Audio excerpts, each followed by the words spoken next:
Hello, I'm Jerry Hinton, and I'm going to talk to you about corporate social responsibility. My talk will consist of 5 parts. First of all, an introduction, then a discussion about what it is, followed by some of the reasons why corporate social responsibility is now considered important, with examples, and then a discussion around the issues related to corporate social responsibility.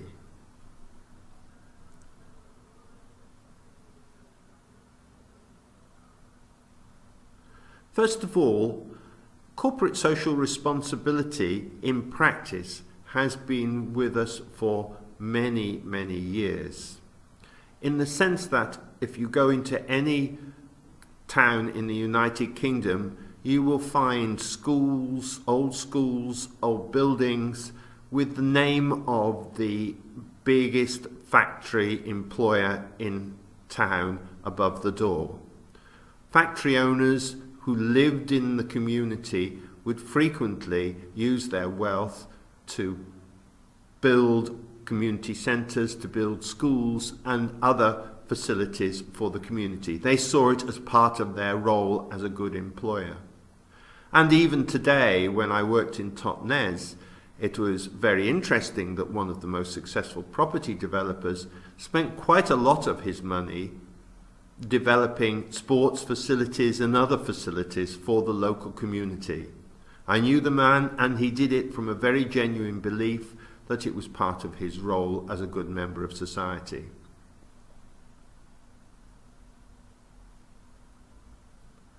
So what is different about corporate social responsibility from those sort of behaviours? Firstly, it has become a more formal and strategic approach to the role of the corporation in the world. It's very much more based upon policies and thinking that says this is part of the life and culture of the organisation. One of the key issues about this is the question of the role of the corporation in society. Does the corporation have a moral role? That is, it is its responsibility to act according to some principles beyond those of the corporation. Is it immoral? That is, it does things wrong and doesn't worry about it? Or is it, as some people like Milton Friedman in the 1970s referred to, amoral? That is, corporations of themselves have no moral aspect. Its main role is to take care of making profit and delivering the goods and services to society. But there are those now in the current thinking in business that see that corporations should have a much wider view. The 5 dimensions of environmental, social, economic, stakeholder environment, and something they call voluntariness, as described by Slack. These are the environmental issues are about ensuring that the corporation does not harm the environment. The social element is about ensuring that not only does the corporation make money, but it also is a good member of society. Economic is about how it uses its money and the profit it makes. Stakeholder is, does it involve all people in its thinking and planning? And voluntariness is about doing more than is required by laws of the country in which it operates. Does it do it from a spirit of goodwill, or does it do it because it is forced? So those are the dimensions that are often thought about when corporations consider corporate social responsibility and plan their policies.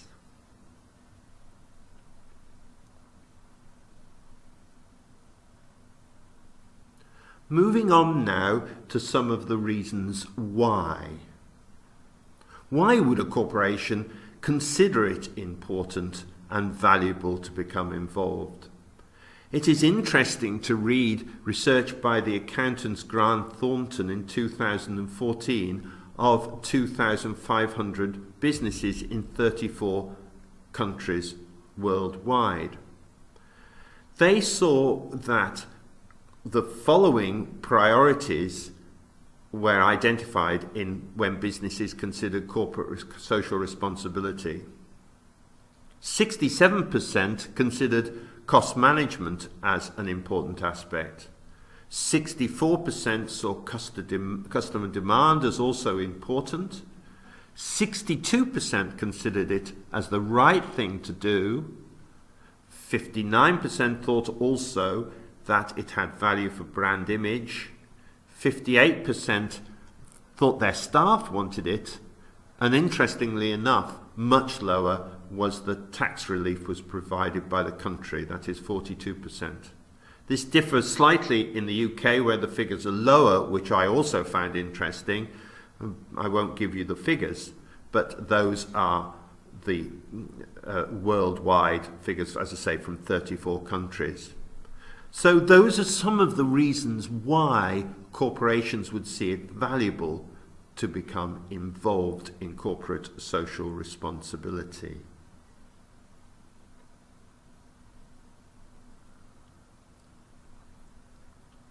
So that's fine. We now understand what it is, the dimensions that are involved, and also the reasons why corporations want to involve themselves in corporate social responsibility. However, we really need to know how it works in practice.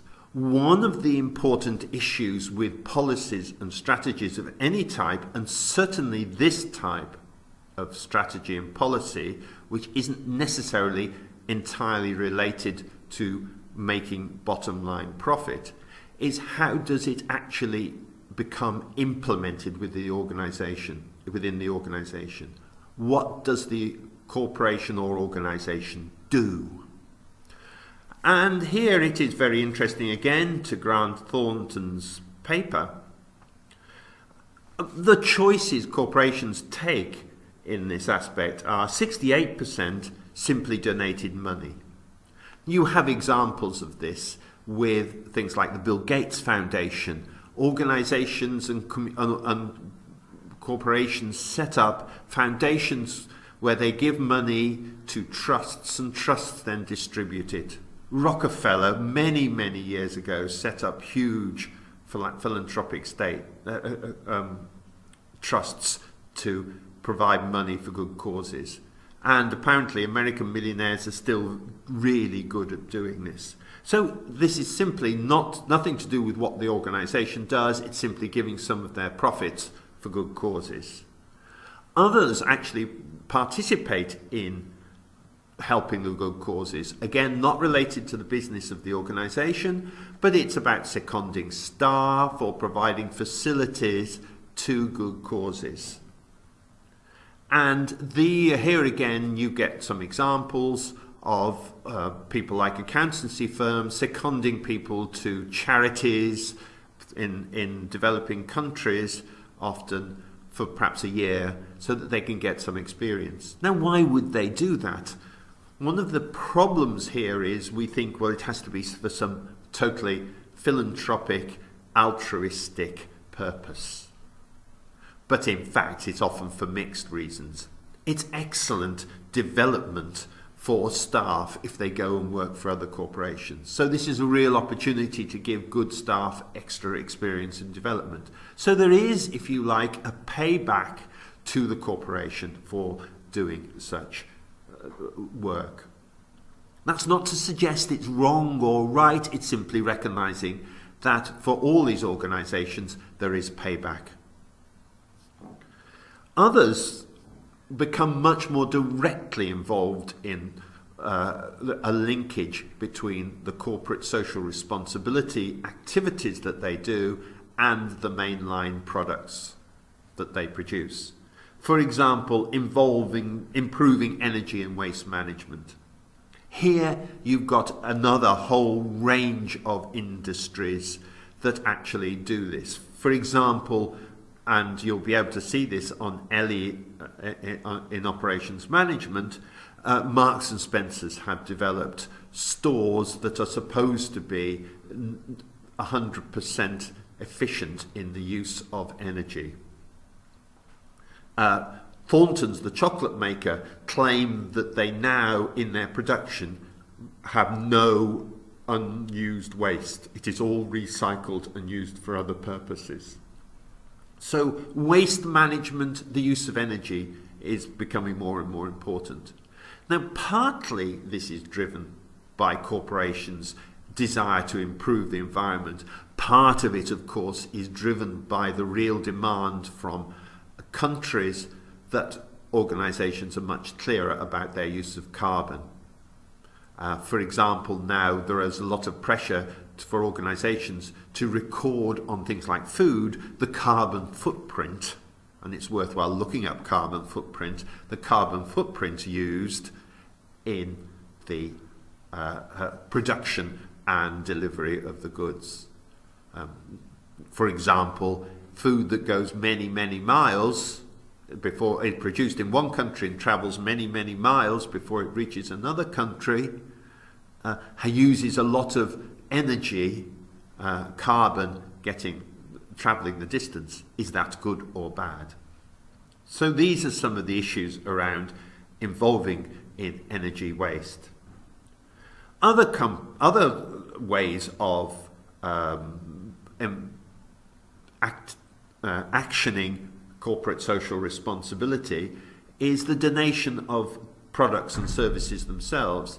And often pharmaceutical companies are pressurized to donate health products to countries that have poor health systems as part of a gesture of goodwill from the profits they make. On the other hand, again, there is a payoff for these companies, payoff for these businesses, because of course it extends their brand image in these countries. So if you go along to a developing country where you're not well known and you give out goods with a certain brand name on them, people get to know the brand, they get appreciative of the brand. Then when you sell those other goods in the shop, you obviously there is a payoff. So, but they don't necessarily do it for that selfish reason. There is a whole mix of motives in all these corporate social responsibility activities. So it's interesting when looking at the Grant Thornton study that comparatively low level of organisations have acknowledged that they have actually changed their product or service to meet corporate social responsibility demands. Only 39%. And that is looking at the way you produce things and producing something differently.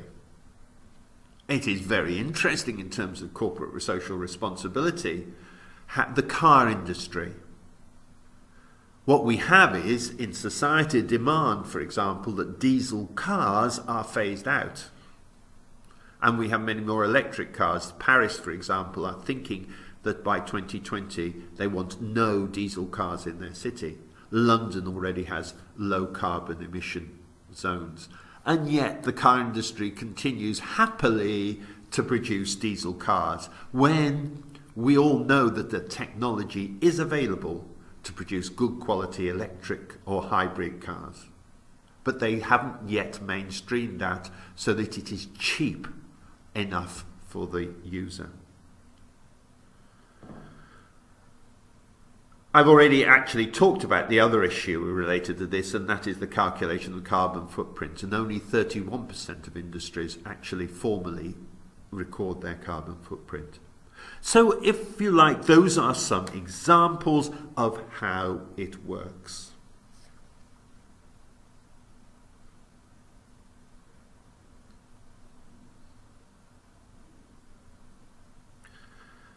Let's now consider the issue of, is it real?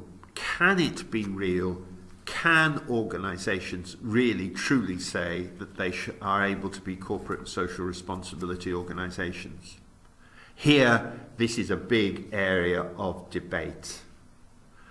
For example, fast food is considered one of the big challenges to the obesity epidemic in the world. How do we persuade people to eat less high carbohydrate, high fat foods, and yet go to any country of the world and there is a McDonald's? Now, McDonald's, to be fair to them, have tried in some countries to produce healthy food, and their customers haven't liked it. Their customers have insisted they go back to what they're famous for. So their argument would be that we try and be corporate social responsibility, but we have a business. And, it's not our job to solve the obesity problem of the world. So should McDonald's suddenly stop trading? A lot of people would be very disappointed, and it is cheap and available food. So this is an example. Tobacco companies. Well, tobacco companies try and be corporate social responsibility. And how can you be corporate social responsibility when you're giving people something that may kill you? And yet, again, if they stopped trading, if the big tobacco companies stopped trading, then someone else would produce it, so you wouldn't solve the problem. You'd probably get worse quality cigarettes, so it wouldn't be solving the problem at all. And also, a lot of farmers who produce the tobacco would suddenly have no work. So these are some of the things about, can a petrol company, can a tobacco company, can a food company be corporate social responsibility when it's meeting customer demands?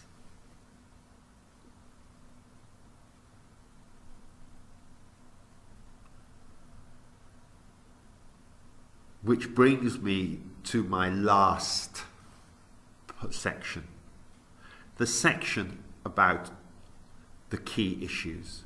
And the first section is, does the customer really care?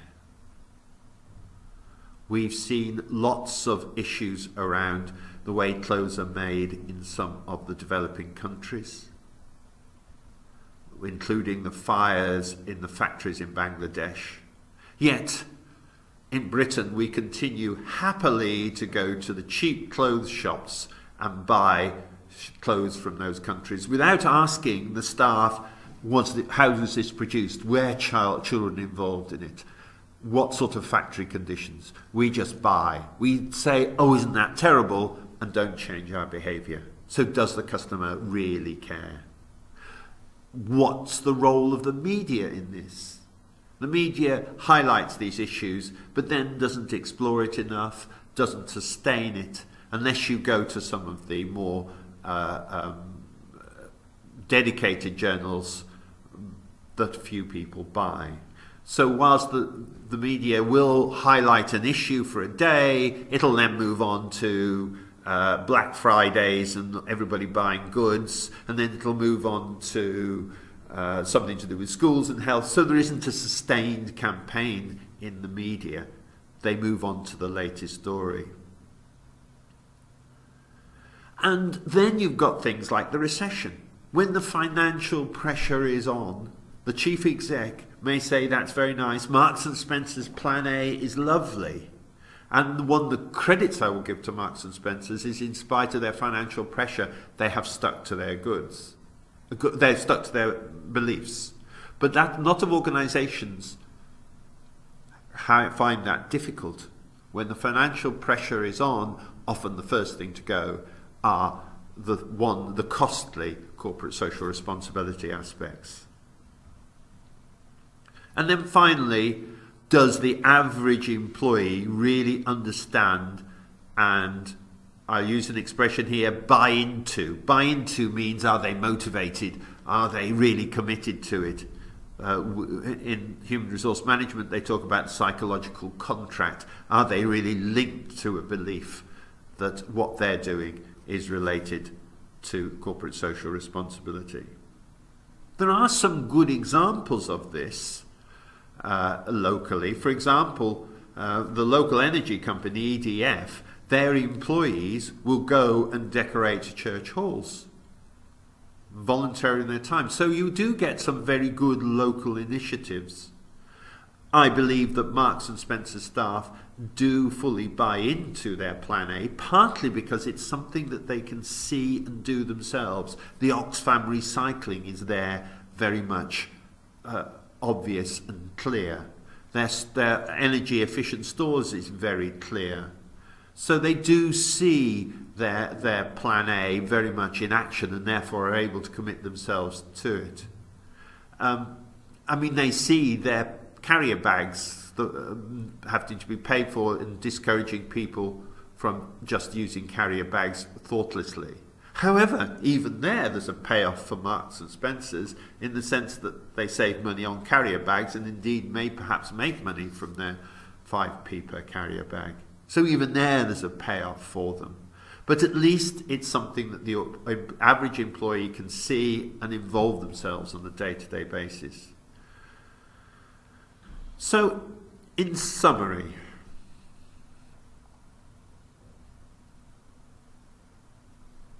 and I think it's very important to say this is a very brief overview. There are lots of issues I could talk for an hour. In summary, over many hundreds of years, employers have been corporately social responsibility in an ad hoc way. Corporate social responsibility is about structuring this into a strategic way, measuring it. And one of the things I haven't mentioned is that there is an international standards, ISO 14000, which actually attempts to help organisations measuring it. So corporate social responsibility is about making it strategic and measurable. It's about understanding what you do in that. Is it something that's added on to what the organisation does, or is it integrated into the mainstream activities of the organisation? So is it donating money, donating time? The American legal firms have pro bono cases, or is it actually saying in what we produce in our goods we will be socially responsible? Looking at the examples, we understand and realise that actually there's no such thing as a pure altruistic, philanthropic motivation. There are many mixed reasons for corporations doing it, including some selfish reasons, and that was interesting in the Grant Thornton study as to why organisations became involved. We then looked at the issue of can we make it real if our business is viewed by some as unethical. And then we looked at the key issue. The key issue is, does the customer really care? What is the position of the organisation? Is it a moral or an amoral position? What is the role of the state and the media? And do organisations do this because they want to do it, the voluntariness in this I referred to, or because they're forced to do it by the global state, in a sense, the G7, the G20, the exploration of the carbon footprint. Is that the reason they're doing it? Or are they doing it because they believe it's something they should do? No real answers to this. Something to think about further.